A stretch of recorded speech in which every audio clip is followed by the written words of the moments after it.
నా ప్రతి ప్రార్థనకు నీవిచ్చిన ఈవులే లెక్కకు మించిన దీవెనలైనాయి. అడుగులు తడబడక నడిపినది నీ దివ్య వాక్యమే.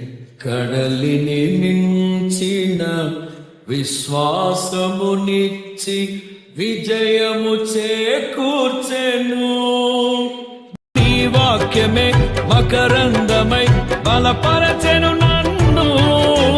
నా యేసయ్య స్తుతి పాత్రుడా, ఆరాధన నీకే, ఆరాధన నీకే. కృపాక్షేమము నీ శాశ్వత జీవము, నా జీవిత కాలమంతయు నీవు దయచేయువాడవు. మహోన్నతమైన నీ ఉపకారమును తలంచుచు అనుక్షణము పరవశించనా. నీ కృపలోనే పరవశించనా.